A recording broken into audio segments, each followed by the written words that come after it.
Hello, hello, hello, and welcome to 52 Weeks of Flow, the podcast that delves into the depth of human potential and the transformative power of flow. On this show, we talk about peak performance, flow, energy, and bridge the gap between science and woo-woo. Through authentic stories and real-life examples, my guests and I will help you dive into your superpowers and create your next level of success. My name is Bea-Marie, neuroscience geek, flow enthusiast, and your guide to rewilding yourself. I'm on a mission to raise the frequency of the planet by supporting you to untame yourself and step into your flow. Hello, beautiful people, and welcome to another amazing episode of 52 Weeks of Flow. If you have not yet, then please subscribe to our channel. Give us a 5-star review on Spotify. I know you haven't heard this episode yet, but it's gonna be freaking amazing because I have this amazing guest. She's going to tell you exactly what she's going to do, but I'm just going to tell you, I met her a year ago and she blew my mind with her story, with her resilience, and with her passion for helping people. So welcome to the stage, my beautiful friend, Melissa Rose. Oh, thank you. I appreciate that intro. And I appreciate you being here. So please tell everybody what you do and why you are going to save the world. I love that we get to start here because when you and I met a year ago, I was just starting to step into being more comfortable talking about this piece of myself. So I am an autoimmune recovery specialist. Oh no, wait. Okay, we had a glitch. You are an autoimmune recovery specialist. Please pick up from there. Awesome. So I'm an autoimmune recovery specialist, and I work with individuals who have all kinds of chronic type illnesses or mystery illnesses, autoimmune type illnesses that generally, when you go to your doc, you get a diagnosis that's big and scary, and you're generally told there's nothing we can do about it. We don't know what's causing it. And, your best bet is to try to slow the progression. What I have learned both from my own life path and journey, as well as clinically, is that does not have to be your truth, because our bodies are amazing. And when we can unravel what's actually causing what's happening in our bodies and address that simply and sustainably, our bodies can recover. So that's why I do what I do. We'll probably get into my story a little bit more today, but my big mission in this world is to change the narrative around autoimmune disease. Right now, the accepted outcome of an autoimmune diagnosis is, I'm sorry, there's no recovery. Let's just do the best we can and slow everything down. That is not the case. That is not the truth, quite frankly. And I need all of you who are listening to lean in and really start this discovery process and a new conversation around autoimmune conditions. God, I love this so much. I love so much what you do, and that you are actually proven. You're proving science, or you're proving medicine wrong with science. It's not just a woo-woo thing. It's not just I made this up in my head, or it happened to me, but it cannot happen to others. The thing Right. that you're actually have proved that you're working with labs. And yeah, tell me, for the past month, I have so many people come up to me, or I hear stories about people being diagnosed with MS. Mm, multiple sclerosis. yeah. And this is scary as fuck, when you hear this and your body will decline and soon, everything will shut down and you're going to die. Yeah. So I know this is also part of your story. So I'm extra super excited that you're going to tell us about you more and your story and how to go about this. I love that. So, yes, that is my story. That was my diagnosis. So, I started first having symptoms of multiple sclerosis when I was 9 years old. As a result of quite a few different things, but the biggest thing was sexual abuse from my dad. And my little body didn't know how to handle that. My little heart, my little mind didn't know how to handle that. So it came out in the beginnings of a very advanced dis-ease process for me. So all the kind of layers started to keep happening for MS. By the time I was 33, I was still walking on good days, but there were days when it wasn't good, and I would put the laundry basket on the kitchen chair and just scoot it across the floor, or hang on to one of my kids to actually walk across the floor so I wouldn't fall. Um, my entire left side was completely numb. Like to pick up something, I couldn't do that. I couldn't feel it. My right side was going numb as well. I had migraines that would cause this eye to go blind and this one to get really cone shaped and black and white. Real fun days, I was scared to Sounds like death. it. And when I got my diagnosis, the doctor came in and he was like, "I'm sorry, Melissa, but you have MS." And my mom has MS. My grandma died with MS. My aunt has MS. My cousin has MS. I knew what it looked like, right? And his prognosis for me was, at the rate this is progressing for you, you're going to be bedridden, very likely by the age of 45, and probably won't be with us anymore at the age of 50. Y'all, I'm 48, and I've been completely well since I was age 40. Yes. You guys, we can do this. We can do this. We can so do this. But that started my journey in this specialty because I was like, I'm not this special person. I mean, if I can get better, anybody can get better. So, how do I help others get better? And that kind of set my course, because what I thought was going to kill me, literally, has become my greatest gift. And then what I get to use to help others. Because like when I'm working clinically, I don't just work from the place of, I know how to do this. I've been to school and all the fun things and know how to do all the tests and stuff. I do. But I also work from the knowing that you can be well. And even if you don't believe it yet, I'm able to hold that belief space for you and help bring that in so that it starts to really resonate and starts to grow for you. That's beautiful. That's so beautiful.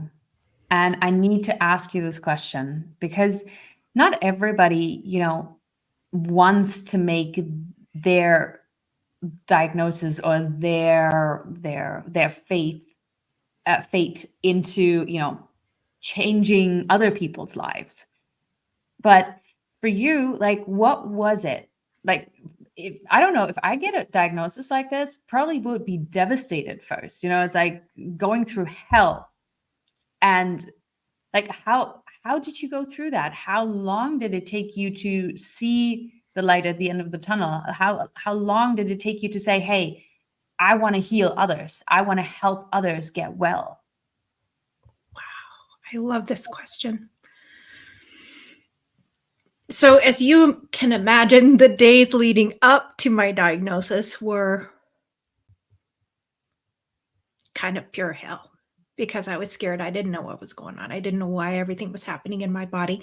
I literally had no idea how long I was going to get to live. I had 3 boys, trying to take care of them. I had 2 businesses at the time. How am I going to keep everything running? It was crazy. And then after the diagnosis, because I knew what that looked like already, add in the prognosis from the doctor, which at the time, I didn't know what I do now even existed. Mm. All I knew was the typical medical route. And I chose not to take the medication that he offered because it was chemo drugs. I knew what that was going to do to my organs and how my body ran already. And I was like, if I'm already going to die from this, how about I just die from this? Not from the inside of my body getting fried by these drugs. So that was my choice. But I remember at least for the first 3 months after that, probably longer, I just grieved, and I grieved hard. The life that I thought I was going to have, that now I wouldn't. Does that Mm. make sense? Not being able to potentially see my kids graduate from high school. They were pretty young. Or, get to dance at my kid's wedding or get to see my grandkids. I still don't have any grandkids, but I'm going to be here. A lot of grieving and a lot of just going, all right, this is what I have. This is what my life's going to look like. Make the best of it. Here we go. Mm. And I really didn't pursue any alternative anything because I had just accepted what was going to happen. So I don't think things happen by accident. So our family moved to a new area, a new town for a different job. I made a new friend. I was working part-time at a diner being a waitress and met a new friend there working together. And she's like, oh, you got to come see my doctor. And by then, I was so sick of doctors and being poked and prodded, and I was not impressed with them. And so she finally persuaded me to go. And here he was a practitioner that does much what I do today. And he just gently started asking questions and just gently unraveling what was causing this for me. And we worked together for about 2.5 years. And that's how long it took for me to fully and sustainably recover. And I had no preconceived ideas. I didn't think that this would happen. I had no big dreams of being well. It came. So leaning in with this knowledge, this is where I work from. Mm. This is so powerful. It is so powerful to recover, and not just, recover, but actually being well. Like, you look amazing. You do amazing work in the world. And like, one of my beautiful friends was diagnosed with MS, and her doctor basically told her, well, you need to quit your job because you cannot do your job anymore. Like, in this moment already, when she was just having mild symptoms. And for her, that was like her life. That was not just a job, that was her Yeah. life. And so how can people start their journey? When they it doesn't matter what kind of autoimmune disease they get diagnosed with, but how can they start their journey of getting well? Thank you for asking this question. Because often what happens is that we get the diagnosis. basically a name for whatever it is that's happening in our bodies. Often we get a prognosis, like what is this going to look like for you going forward from the doc. Sometimes we don't. And then we go home, and after all the kids are in bed, we sit down with Google and look it up and scare ourselves silly. Yeah. And we accept everything that we see and hear as what's going to happen. And what I would so love to encourage you to do is to just quiet your mind. Even if you want to do that right now with us, just quiet your mind. Let all that noise kind of, and lean in. What do I want for me? And what do I want to own of this journey? What do I accept as mine? And what do I not accept as mine?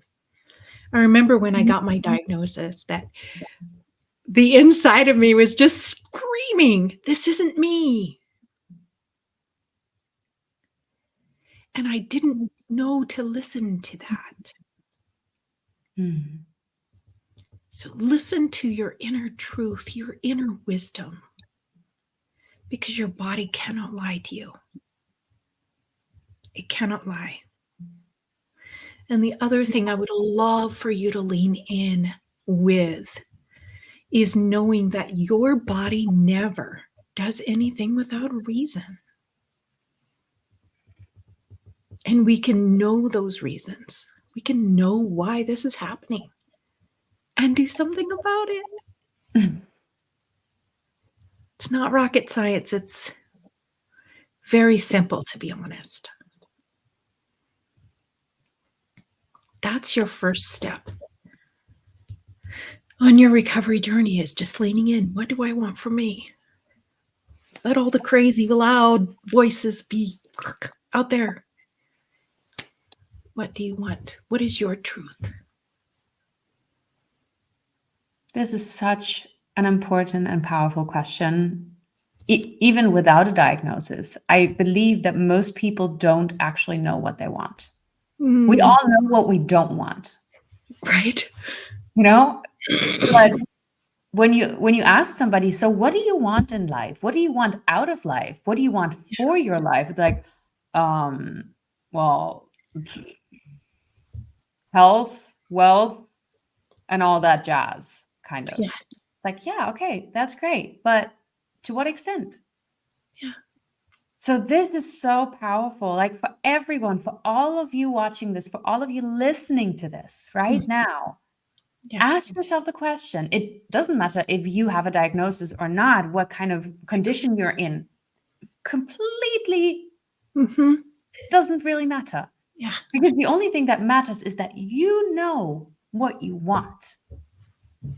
And when you focus on what you want, your body will help you get there. Yes. And I love that you pointed that out, that, our body is always telling us the truth, and it doesn't do things, out of a joke. Hey, by the way, you're limping now. What a joke. Exactly. Yeah. So no, there's always a reason. So thank you so much for pointing that out. Yeah. Two of the questions that I hear so much from, especially from new people who come in to work with me, are what's causing this and what can I do about it? Because usually they've asked that to their doctors, and their doctors have gone, I don't know. And I'm like, okay, let's answer those questions. This is so interesting because most doctors that I have met in my life, they always had an answer. They always had an answer. It doesn't matter. It didn't matter if it turned out to be wrong, but it was, oh yeah, if it's not that, then it's that. Oh, if that's not causing it, then it's that. Oh, and yeah, if it's that, then you need to jump, then you need to do this, Mhm. and then you need to do this, and then you need, okay, but nothing is helping. Oh, well, then you're probably not doing it right.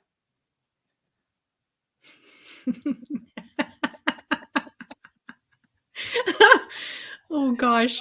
Yeah. So when people come to you and say, what is causing, like, what is it and what's causing this and what can I do? What is the process? What do you take? How do you take them through this? Mm.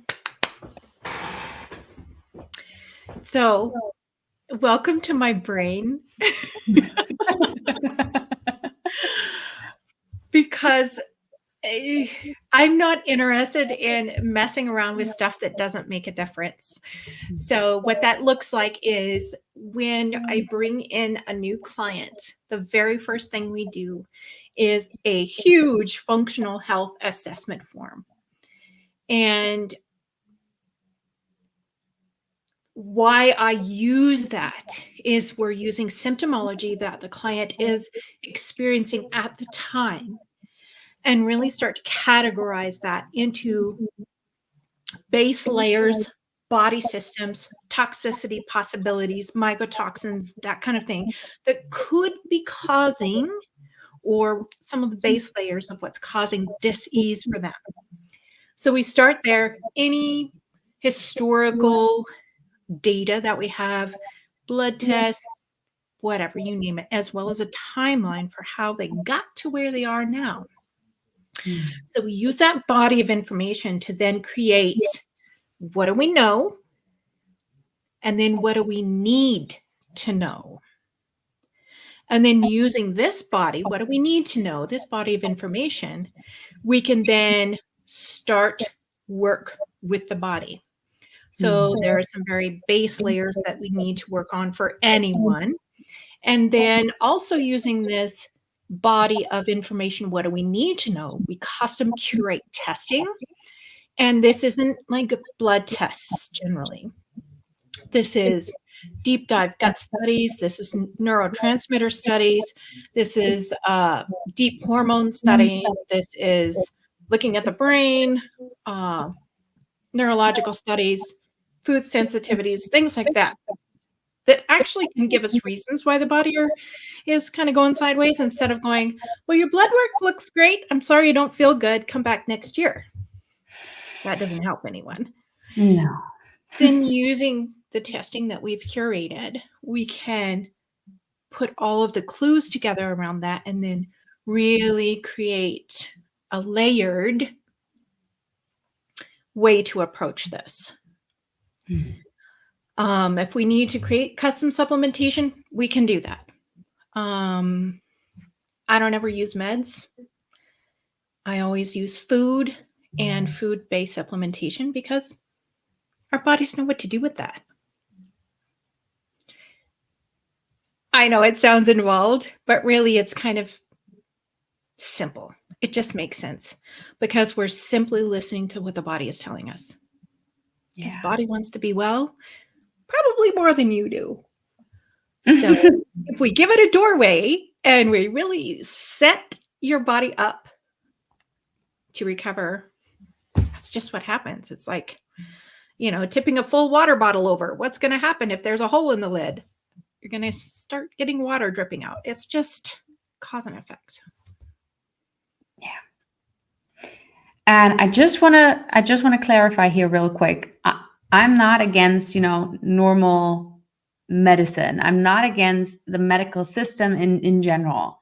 Mm-hmm. But I love that there are people out there who are outside of that system, who are actually more advanced and in their knowledge and in the way they practice medicine. I was at a conference a couple of months ago, not years, a couple of months ago, and there was a nutritionist speaking. And there were a lot of doctors in the audience. So she asked who was a doctor, and it was, I think, 1/3 of the room there were doctors, and especially like the first row. That was so interesting. The first row, the first two rows actually, they were mostly doctors, and So she asked them, she was like, okay, so how much in your medical studies did you study food? Did you study nutrition? And they were like nobody said anything. And she was like, okay, raise your hand if during your college and university education, raise your hand if you studied food and nutrition. Nobody raised their hand. Nobody. So I'm so glad that you're bringing this up, that you're focusing on nutrition and food and supplementing, whatever you need. Yeah. Because I think this is so important. When we talk about diet, it's not about dieting in terms of getting slim or it's about the way we fuel this Yes. body, this vehicle that is, taking us from A to B, that's taking us everywhere, that is giving us those beautiful experiences. We need to fuel this. We need Mhm. to give this you it's so funny. People take better care of their cars than they take care of their bodies, Yeah. right? Yeah. So, thank you for bringing this up. So, Mm. when most people probably say, yes, I'm lacking vitamin B12 and I'm lacking D3 and I'm lacking some of this. That's the normal thing. So, I supplement this. So, how does that work for you when you work with somebody? Besides, when you have all the tests back. Yeah. So I'm going to just continue to use what you just shared. So vitamin D. There are a lot of people that are low on vitamin D, right? But like when we actually run testing to see what vitamin D is in the body, not just in the bloodstream, but actually in the cells. So this just happened like this week, right? I got test results back on a young lady. I mean, she's 23, I think, outside all the time. Vitamin D is in the tank. She has been taking between 5 and 10,000 IUs of vitamin D every day. That's a pretty good size dosage, daily Yeah. dosage. It's her vitamin D is still in the tank. Why? So we did a DNA analysis and she has genetic SNPs that doesn't allow her body to break down and absorb vitamin D, even if it's D3 and we send it in with cofactors. Oh. So it's like there's always a reason why your body does what it does. Say B12. Some people do amazing with just normal, plain old B12. But there's another pretty good sized subset of especially women that can't take just basic B12. It makes them sick. They need methylated forms, or I call them super methylated. It's really broken down until it's just in its most basic form because their body, again, back to their DNA and their methylation system, their body doesn't have the enzyme creation to be able to break down B12 and actually transport it to the cells as needed. So it's like when we do the testing, we keep going as far as we need to go, right? To really understand why the body is a little bit sideways and then what we need to do to really support that. Yeah. So really understanding the deep parts. So for example, I just literally today I was reading the test result about, I don't know, an hour ago.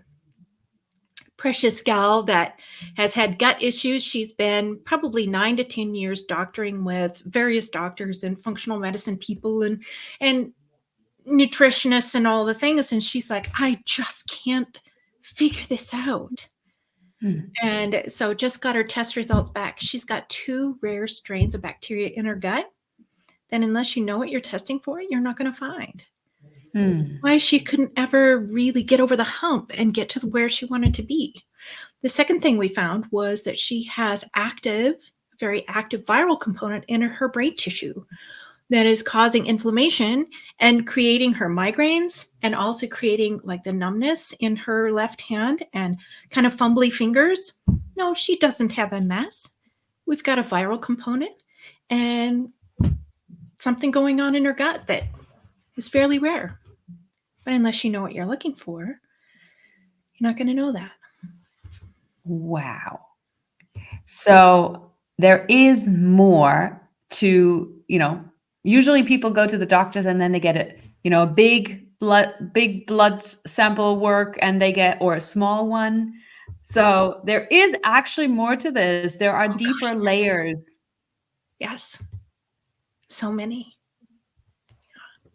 This is blowing my mind right now. This is real. You know how I am with, science and new discoveries and stuff. And this for me is like this, wow, I need to learn more about this. Yay. I love it. I love it. Because it just, to me, it makes sense, right?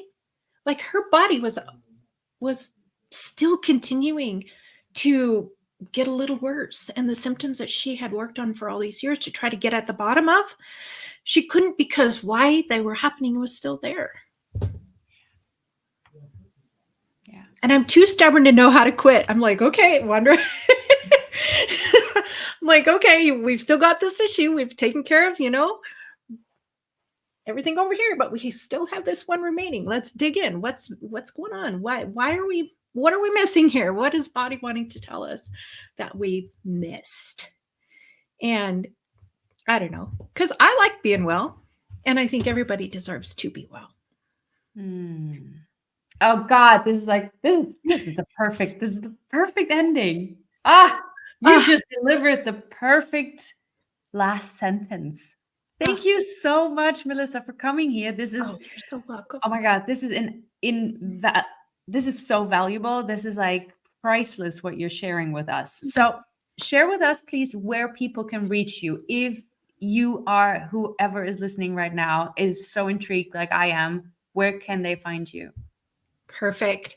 So you can go to our website, autoimmunerecovery.org, and you can book in for a free intro call with our team. I love offering that simply because, we've never met. And you've got tons of questions. This is where we can really have a good conversation. The functional assessment that I shared with you that I use with everybody, that's free. You can access it on our website. And you can use it, like I set it up intentionally so you can use it. I've got a numbering system so you can figure out your top 3 areas of concern. And then you can figure out what you want to do with that or not. The other thing that we do is I work internationally. I work with people all over the world. The only thing is, please speak English or we have to find a translator. But this is something that I want to be available to everybody. And I've got a broad network of other practitioners who do this kind of work, so that if you don't feel we're a good fit for you, or if you want somebody in your country that speaks your language, I'll tap into my resources and see if we can't find somebody who has the same level of education and certification and all the fun jazzy things to be able to serve you well. This is amazing. This is amazing. We all deserve to be well, and our bodies want us to be well. Thank you so much for coming on and sharing your wisdom and sharing your knowledge and sharing your story. My absolute pleasure. Thank you for having me on. You're such a precious soul. Thank you. And that's it. That's it for today, everybody. That's our show. I'm giving you a virtual high five right now because you have just consumed beautiful wisdom from the incredible Melissa Rose. And if you loved what you heard, then please connect to her and reach out, ask questions. You heard her, go there and ask questions. And if you loved this episode, then please rate us with 5 stars. You can do that on Spotify. You can do that on Apple. And if you're watching us on YouTube right now, then type in the comments, what were your biggest takeaways? And don't forget to ring that bell. And until next time, when we have another incredible guest coming on, keep shining, keep learning, keep growing, and keep flowing.